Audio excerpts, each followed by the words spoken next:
চন্দ্রপুর বাজারে কোরআনকে অবমাননা করায় যে কুলাঙ্গাররা আমার আল্লাহর কোরআনকে অবমাননা করল, এদের ব্যাপারে পরিষ্কার ভাষায় বলা যায় কখনো মুসলমান হতে পারে না। কোরআনের শুরু থেকে শেষ পর্যন্ত বিসমিল্লাহ বা থেকে নিয়ে সূরাতুন নাসের সিন পর্যন্ত পূর্ণ কোরআনের মধ্যে যদি কোনো একটা অক্ষরকে অস্বীকার করতে চায়, সে মুসলমান থাকতে পারে না, সে মুরতাদে পরিণত হয়ে যায়।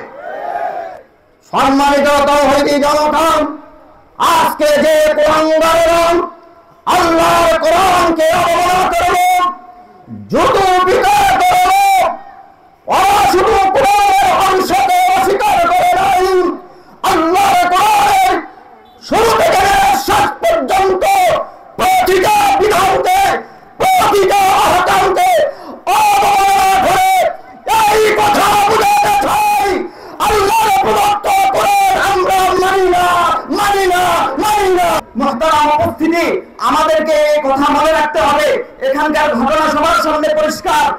আমরা যদি কোরআনের এই সম্মানের ইজ্জতকে বুঝতে পারি, এই ইজ্জতকে মনের মধ্যে ধারণ করতে পারি, তাহলে আমাদের কাছে এই কথা ক্লিয়ার যে কোরআনের ইজ্জতের সাথে, সম্মানের সাথে যদি আমার একটু প্রচেষ্টা, আমার রক্ত, আমার ঘামের প্রয়োজন হয়, তাহলে এই ঘাম এবং রক্ত যদি আমি দিতে পারি, এটাও অন্যান্য যে কোনো প্রচেষ্টার চেয়ে, ঘামের চেয়ে, রক্তের চেয়ে বেশি দামি হবে ইনশাআল্লাহ।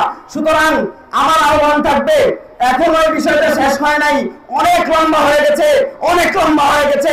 তাওহীদি জনতা ধৈর্যের অনেক বেশি পরীক্ষা দিয়ে দিয়েছে। এই পরীক্ষা আর কেউ নিতে চায় না।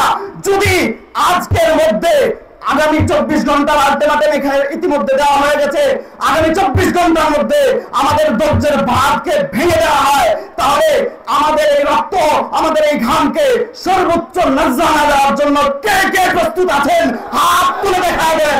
আল্লাহ হাতগুলোকে কবুল করে নাও।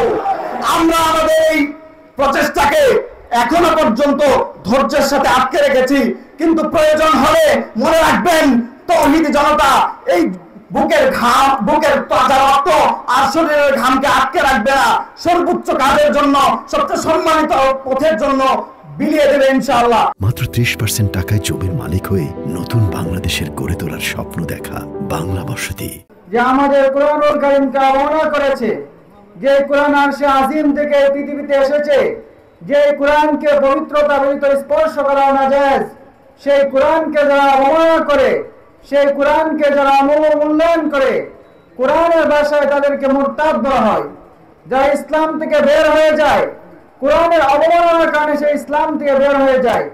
আর যারা ইসলাম থেকে বের হয়ে যায়, তাদের ইসলামিক আইন অনুযায়ী তাদের মৃত্যু কার্যকর করা ফরজ হয়ে যায়, তাদেরকে মৃত্যুদণ্ড দিতে হয়। সুতরাং আমরা এই সমাবেশ থেকে বর্তমান সরকারের কাছে আমরা দাবি রাখবো যে এই কুলাঙ্গারকে ফাঁসির কাস্টে ঝুলিয়ে অত্র এলাকায় প্রকাশ্যভাবে তাকে ফাঁসি কার্যকর করা হোক। আমাদের পবিত্র কোরআন, মহাগ্রন্থ আল কোরআন, কোরআনকে হাবিব, নাজমা এবং বেগম, ওরা তিনজন এবং ওদের ঘং আমাদের পবিত্র কোরআনকে অবমাননা করে কোরআনের উপরে পা তুলে পারছে এবং জুতা দিয়ে পিটু করছে, নাউজুবিল্লাহ। সেই জ্বালায় আমরা যখন প্রতিবাদ করেছি, থানায় মামলা করেছিলাম যেন তারা তওবা করে আল্লাহ তাআলার কাছে কমেছে সঠিক পথে ফিরে আসে। ওরা আওয়ামী লীগের ক্ষমতাশালী ছিল, আওয়ামী লীগের কিছু দালালদের হাতে বন্দী এবং আওয়ামী লীগগিরি ওরাই করে, আওয়ামী লীগের নেতা ছিল। ওরা ওদের দাপটে টাকার বিনিময়ে আমাদের কোরআনের প্রেমিকদের উপরে হামলা মামলা দিয়েছে এবং আমাদেরকে হুমকি দিচ্ছে। আমরা বাঁচার জন্য তাওহীদি জনতাকে নিয়ে আজকে বিক্ষোভ সমাবেশ করেছি। আমাদের 2 দফা দাবি নিয়ে, প্রথম দাবি হচ্ছে সর্বোচ্চ শাস্তির আইনের আওতায় আনতে হবে তাদেরকে। দ্বিতীয় নম্বর দাবি হচ্ছে আমাদের উপরে যাদেরকে কোরআনের জন্য মামলা দিচ্ছে, সেই মামলা প্রত্যাহার করে ইমানওয়ালার হাতে ইমান এনে মুসলমান যদি হয়ে যায়, আমাদের পক্ষ থেকে তাদেরকে কোনো শাস্তি দিব না। তারা তওবা করলে আমরা ক্ষমা করে দিব, আর কোনো কিছু না। এবং কোরআনকে অবমাননা করার পর আমাদের উপরে হামলা মামলা বারবার দিচ্ছে। আমাদের কোরআন প্রেমিক তাওহীদি জনতার উপরে হামলা দিচ্ছে, বাড়িঘর হামলা করছে এবং রাস্তাঘাটে আমরা হাঁটতে পারি নাই। সেই কথাগুলো যখন আমরা তৌহিদি জনতাকে জানাই, সর্বস্তরে তৌহিদি জনতাগুলো দলবল নির্বিশেষে আজকে প্রতিবাদ সমাবেশ জানাচ্ছে এতটুকু। এবং এই প্রতিবাদ সমাবেশে অংশগ্রহণ সর্বদলীয় লোকেরাই ছিল।